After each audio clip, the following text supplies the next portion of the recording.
Hey guys, Thogden here. Lovely setting behind us in Montenegro. We're going to go through every Premier League club and pick one player that's going to have the biggest impact in the 23-24 season, and I'm joined with my dad. This isn't Montenegro, it's Wigan, Theo. What? What do you mean it's Wigan? Less of the waffle, come on. 10,000 likes and we're going to go straight into it with Arsenal, Theo. Let's do it. 10,000 likes and this player will be the biggest impact. I'm going to start off with Declan Rice. Now, it's unusual to pick a new signing as the one player that's going to have the biggest impact, but my reason being is he's that good. Yes. We've seen it in the England setup, we saw it at West Ham. He can float around the midfield, he can turn defence into attack, he can read the game really well, he is the tempo controller, he's everything. And when Arsenal have so many different forward options, he will still have a great understanding how to run the midfield, where the ball should go. It's all about decision making, and for me, he does that all. Very good shout, but I've gone for Martin Ødegaard, Theo, captain of club, captain of country. And his output so far at Arsenal has been superb, and it's gonna get better. He is the Kevin De Bruyne of that side. He's brilliant. But is he as tenacious as Deckers? Is he someone who will get stuck in as much as him? I disagree, but look, we're just two mugs. Tell us in the comments who is Arsenal's most impactful player. To Aston Villa, and yes. I've gone for Ollie Watkins, Theo. Now, this is a very good striker, and his output is about a goal or an assist every other game, but he can do better than that. What he's got to do this season, remember, he's got Moussa Diaby by his side, creating for him. He's got to prove himself to be the second best striker in England. Well, Unai Emery is an attacking-minded manager, and therefore I'm going to go for one of the forwards as they're going to be very involved in their attacks,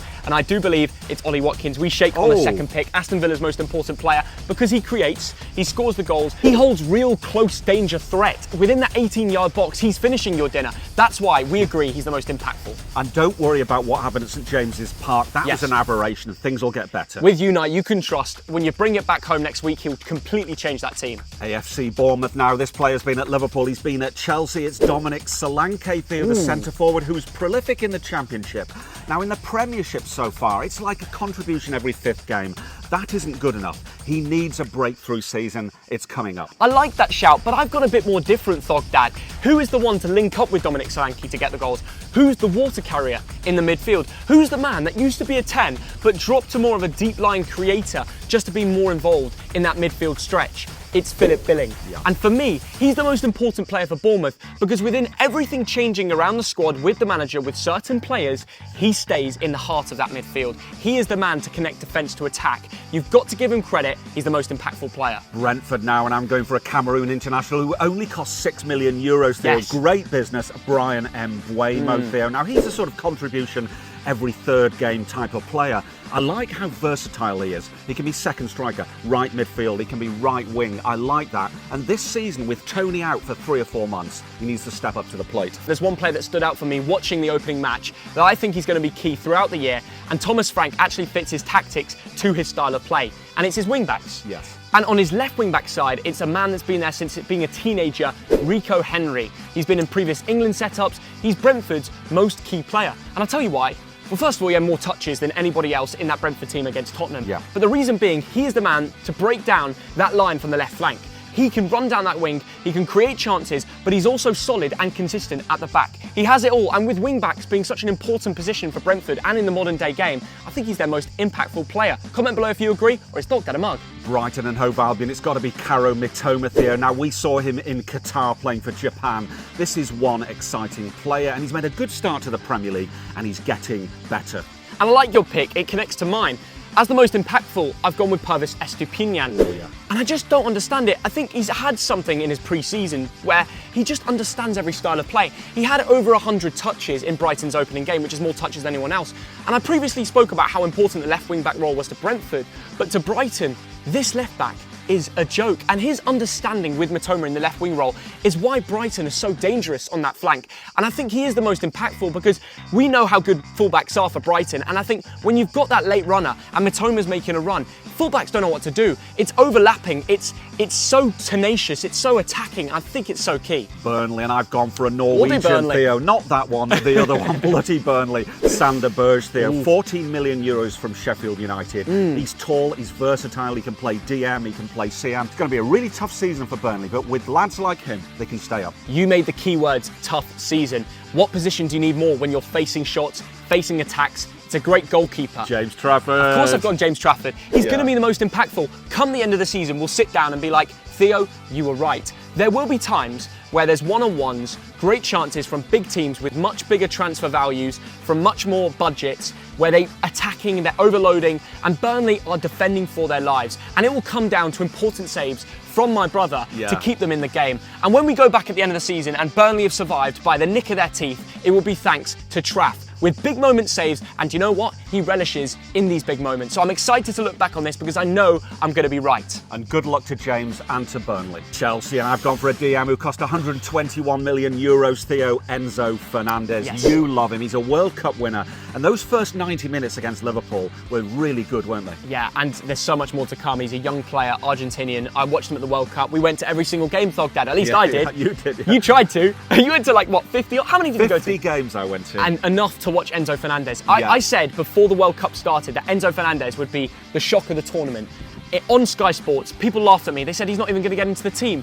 He turned out to be one of the best players of the tournament and made himself a name. They're not laughing now. They're not laughing now at all. I got it right with Ronaldo being a flop, and I got it right with Enzo being the young player of that tournament, which he was. So I can tell you that Enzo's going to be great, but he's not my pick. Ooh. It's actually the other £100 million midfielder next to him. It's Moses Caicedo, the Ecuadorian. And I know when you did your notes, he wasn't even a Chelsea player. No. And it was always going to be Chelsea because he loves the club, so does his mum, and he's such a good player. When he went from Ecuador to Brighton at 19 years old, it was like he was already eased into the Premier League. He's young, he's exciting, and honestly, with these sort of level, calibre of players, you've got Caicedo, you've got Enzo playing next to each other, the likes of Conor Gallagher again, and all the other players they've got around them, they should be walking into top four. Crystal Palace, this man was born in the Ivory Coast. He's a centre-back for England with 4 caps, Theo, and he's going to get better.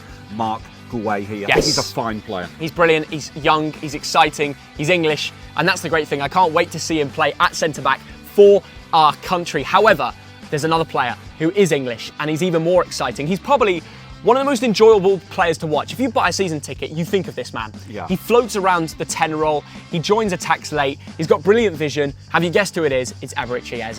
How brilliant. Enjoyable. I mean, from the Championship, from QPR, to seeing this man make it in the Premier League, this guy is what you pay good money to go watch. Theo, this is why we watch football, isn't it? It really is. Players like Eze and Maddison and even Haaland. though, again, Sheffield United didn't get any contributions, but my God, did he contribute to the game. Yeah. And I know, even though I've got him in FPL, which is why I keep a close eye to him, I'm not annoyed that he didn't bring me contributions that game, because over the season, when we do see how many he does for Crystal Palace, he's not only going to keep them a very strong mid-table team, but he's going to get so many goals and assists, and teams just don't know how to defend against him. So by far, the most impactful for me. And a shout out to Michael Elise when he gets fit. Everton now have gone for a man who's in his 8th season at Goodison Park. He only cost €2 million.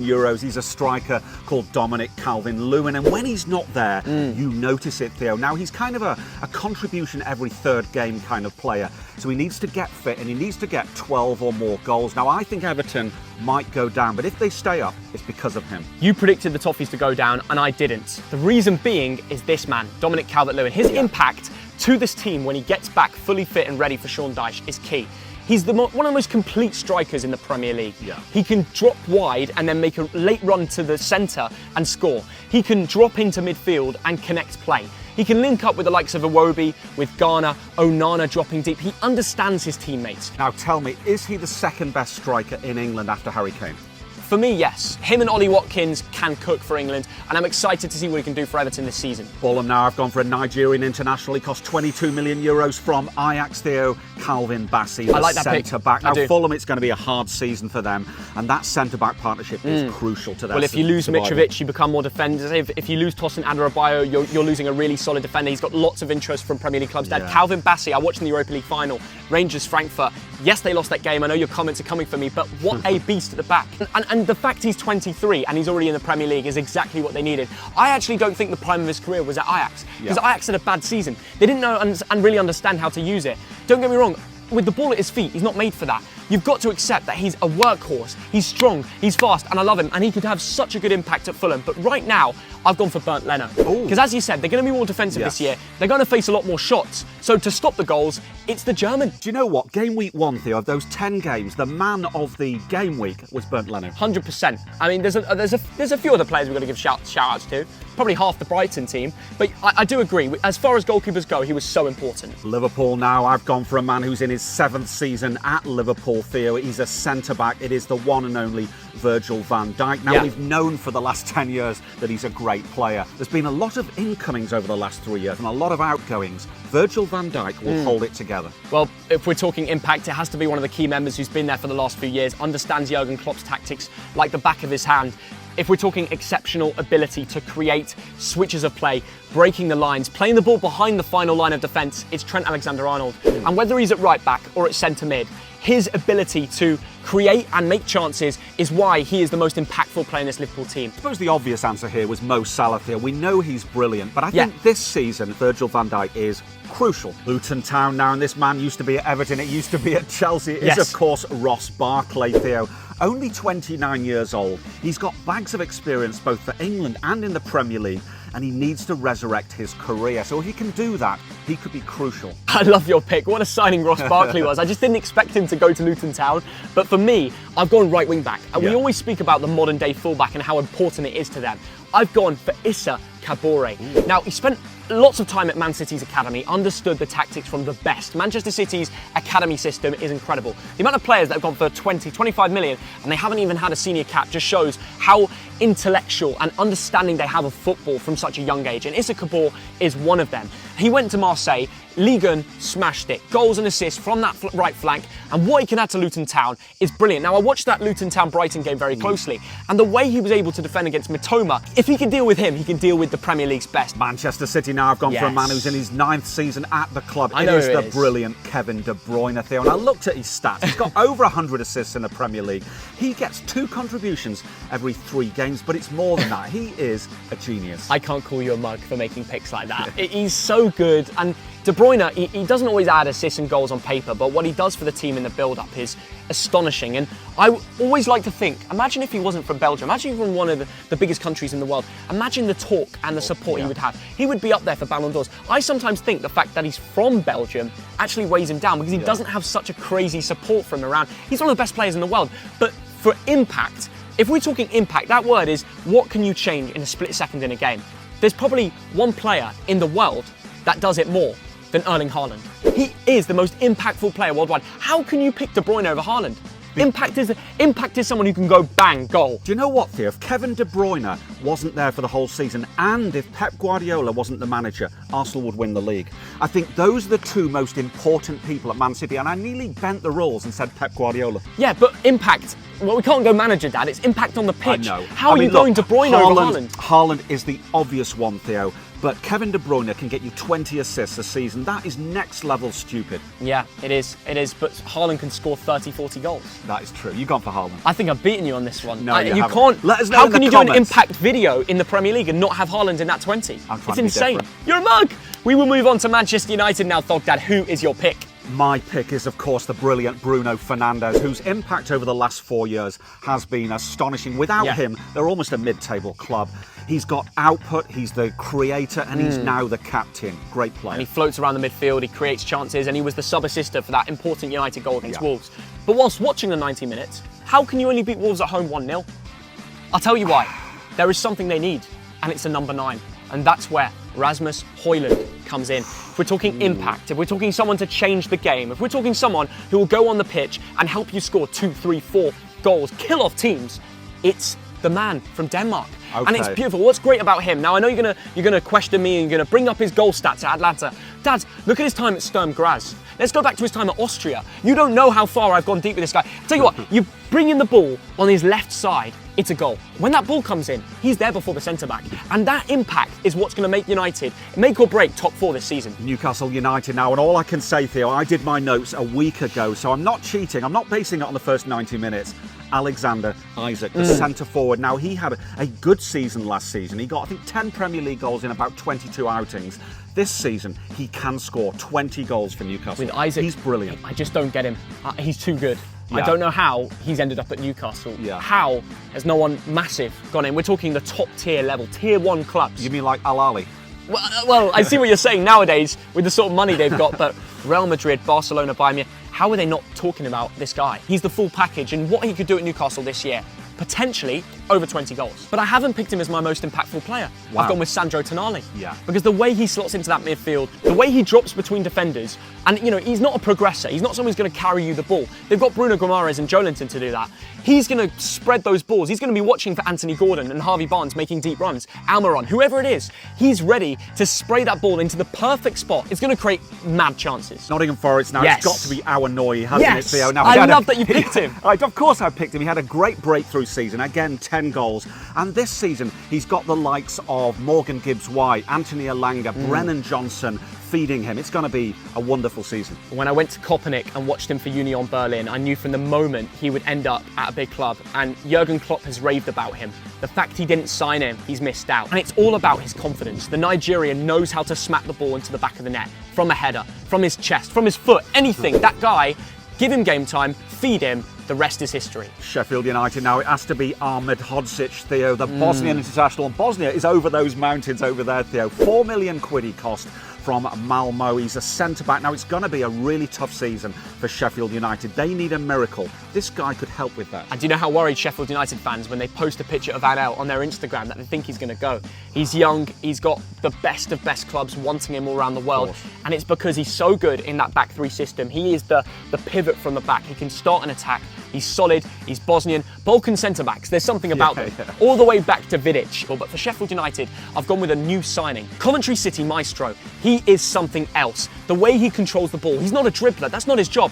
He's a deep line playmaker. He will ping the ball across the play. He'll look for wingers. He's ready for the Premier League. And from Sheffield United, looking at the lack of creativity they had in the final third against Crystal Palace at home, Gus Harmer, it will change their season. Tottenham Hotspur, it's got to be one of my favourite players, James Maddison, formerly of Leicester, Theo. This is a man who'll get a contribution every other game, and that's going to go up. He's going to be playing alongside Kulusevski and Son and some other really good attacking players. He's going to cook. When Harry Kane left, I was worried, but James Maddison from day one, to see what he did against Brentford, my God, you said it right, he's going to cook. But defensively, there's still issues. And it's the new boys who have come in, like Mickey van der Ven, who's my most impactful player. And it's not from what he's impacted so far, it's from what he can do, from working on the training ground, working on styles of play. Goals will not be an issue this year. They will attack and will get it all right. But defensively, will they be solidified enough? And I think if anyone's going to change that, it's Mickey. And I'm excited about him, so I think he'll have a big impact. West Ham United, it's got to be Lucas Paqueta, Theo. He is an attacking midfielder, 25 years old,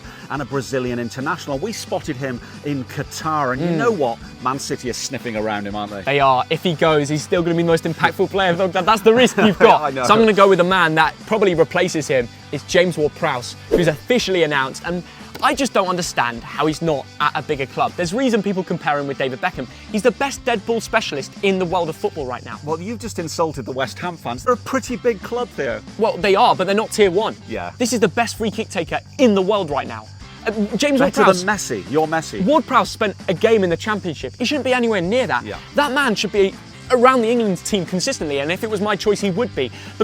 And when we're talking about the word impact, what's better than someone who's a dead ball specialist? You know, he can score a goal like that from any range up to 30 yards. West Ham with the likes of Harry Maguire waiting at that back post to come from his crosses. It's actually a great tactic. David Moyes, he's gone Brexit FC, but it's going to work. And Wolverhampton Wanderers, I've gone for Mateus Cunha, Theo, although I'm not sure I've got this one right. Dad, you picked him as the biggest flop in the Premier League, and now you've called him the biggest impact. Not you need to make your mind up. Theo. What I said was that 50 million euros is a lot of money, but if he gets 8 to 12 goals, that could keep Wolves up. Clip this. Thogden has contradicted himself. That's a big word for you, Theo. Listen, Wolves, I've gone with Max Kilman. And the Chelsea-born boy used to play futsal in the streets of London, and he was mates with one of my friends, and I tell you what, he's kept that trait into the Premier League. He's one of the best ball control defenders in the game. No wonder he's got Napoli bidding for him, which Wolves had to reject. He's 26, he's just turned 26, he's already the captain of that club. That's how much they know he's one of the best centre-backs in Europe right now. He will have an impact because in a back three, he can arrive late into the midfield, create chances, so it's more than just sitting back and defending. This guy has it all, and he's going to have such a good impact if Wolves are going to stay up this year in the Premier League. And that wraps up a great video. And as I said, you and me are just mugs. We don't really know your club better than you. So get down the comments and let us know. So I've got one more question for you, Theo. What? Can I dive into that pool now? Yeah, you can, you mug. Can I, really? Wait, why are you taking the mic off? Where are you going? I've done my job, yeah? Dog Dad. I've earned my money, yeah. What? What are you doing? I'm going to the pool. No, you're not. Is he really doing this? Is he really doing this? Oh my God. And on that note, we're ending this video. Goodbye.